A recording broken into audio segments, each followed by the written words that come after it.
So I experimented with NPR radio with the Uber rides. And because I'm always in meditation mode, I lost my peace.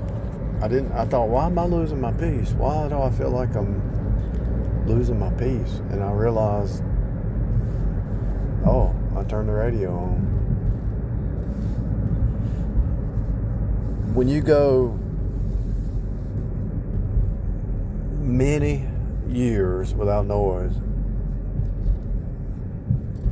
you start to see past this reality. You see past 3D, and I know it's hard to believe, and you can actually see the hive.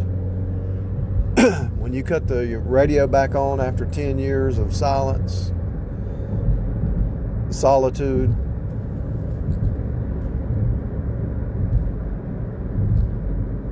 this wasn't right, people. You can't hear from God. It's like, let's say Adam and Eve out in the garden. There wasn't any radio. There wasn't any NPR or any of that stuff. You could hear from God. You could have, even if you don't hear from God, you have your own thoughts. You don't have somebody bombarding you with thoughts. I promise you, it's a real thing. A lot of the reason people have no peace is because their TV and their radio, their music. If they just cut the noise off, it's hard to do it for 21 days, but if you can get past 21 days and you start to hear from on high, and what happens is you start to see past this reality. You start to see that your 3D repeat experience every day is not where it's at. There's deeper. Every object is an object lesson. The noise is so ridiculous, you can't even remember what you were thinking yesterday because you're being bombarded with noise. So when you cut the noise off, you can remember what you thought yesterday or 20 minutes ago. With all the radio and the music on, you can't even hear yourself. You don't even know what you were thinking 20 minutes ago. But you cut the noise off, you can remember what you thought yesterday and 4 days ago. And then by doing that, what happens is, well, I was just thinking about that yesterday, and there it appears today. Because your thoughts are the seed. Your thoughts are spirit. Mother Earth is the birthing ram. It reflects back. You're in a copy machine. I double, triple dare you to cut off the noise. As soon as you try it, somebody around you is going to cut the radio on or the music on or something. Or they're going to invite you to a store or a bar or something to go listen to music. Or your spouse is going to turn the music on when you're in the car and you're saying, I'm going without music for 30 days. And your spouse will turn the music on because they can't stand the silence. People cannot stand the silence because they have to look at themselves. That's why you see a lot of people on the phone all the time. They're always talking to somebody. They pick up the phone and start gossiping and backbiting and all that stuff and talking about the same stuff. They don't even realize they just said that last week. They just said it last week. They're not growing. They're just talking about the same stuff they talked about yesterday. I did the experiment a long time ago, maybe 15 years ago. There's a few people I talked to on a regular basis, and I started taking notes. I started seeing the negativity, right? It was ridiculous. And so I started taking notes. I don't do it anymore because I don't really talk on the phone.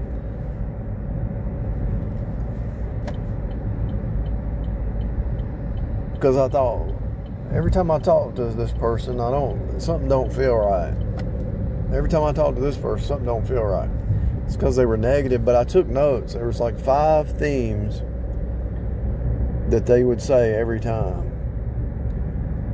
And the other person that would call a lot they had the same 5 themes. It was different, but it was. So at the time, I thought, what is this? This doesn't make sense. Well, it was the hive. The hive mind.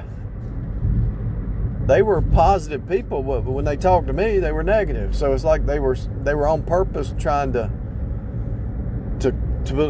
put a curse on me or something, through subliminal messages or neuro-linguistic programming, If you take a piece of paper and put it in your pocket, you always have a pen. So when the phone rings,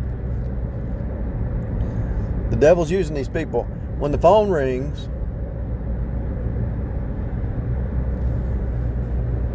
just listen. You don't even have to talk, because they'll do all the talking. Just say, yeah, yeah, I know what you're saying, yeah, But while you're doing that, take a notepad and write down patterns. So the next day when they call, say, yeah, yeah. They'll think it was the greatest conversation ever, even though you didn't say anything, but they think it was a conversation. In order to have a conversation, both people have to talk. I mean, but most of these people, they don't want it. They're just trying to bombard you with their words, their venting, or whatever it is. So write down a piece of paper. So the next day, write down 2 or 3 things, or 5, or whatever. And then the third day, write it down again. 4th day, 5th day, 6th day, 7th day. Keep that paper. Keep another piece of, every day put a piece of paper in your pocket or back pocket or something. And then look back over the week and you'll see how the devil's trying to mess with your mind through these people. Whether they're willing agents or not, whether they know they're an agent or not, it doesn't really matter. They're agents. Write it down. Try this. Test this. I promise you, it'll change your whole life. You'll start to cut phone calls off. You'll start to cut off conversations with people, certain ways of thinking, and you'll be like, I think I'm done talking to this person. It eventually will be so clear, if you take notes, that the game that's being played on your mind, it's mind control.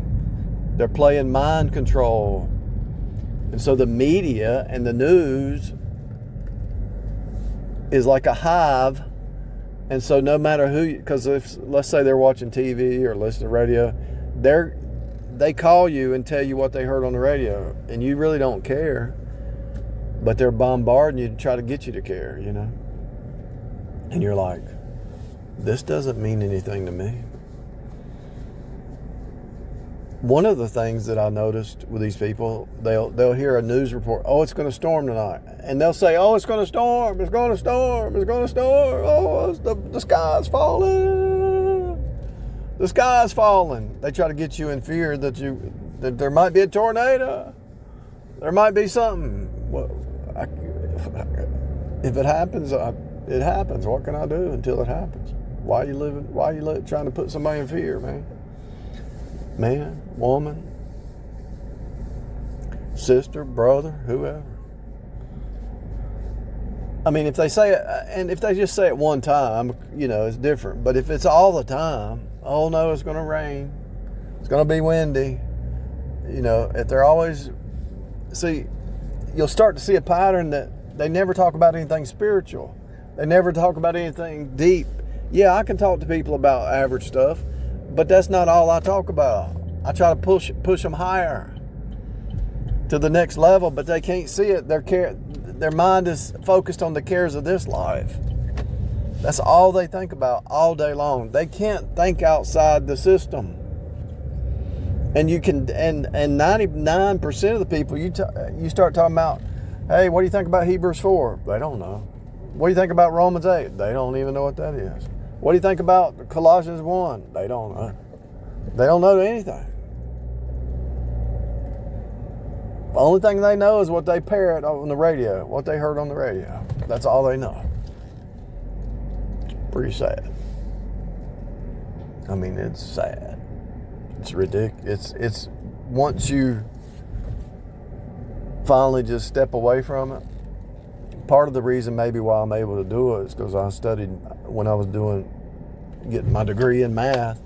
I had to meditate on these problems, and I couldn't have any noise. You're trying to solve a math problem. You can't have noise when you're trying to figure out a calculus problem or some kind of math problem. But I promise you, your whole world will change if you do this.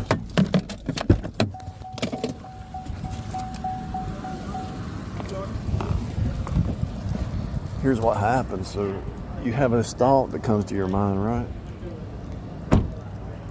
And this thought is like a eureka moment, you know? You have this eureka moment. But with all the noise, and the people around you, it pulls that thought away that you could have developed and to see deeper. As you see deeper, it all starts to make sense because you're moving to source. The mind of Christ is source. So as you move towards source, everybody else is far away from source. And so that's all they talk about is piecemeal. But once you take all the pieces and put them all together, you see the whole.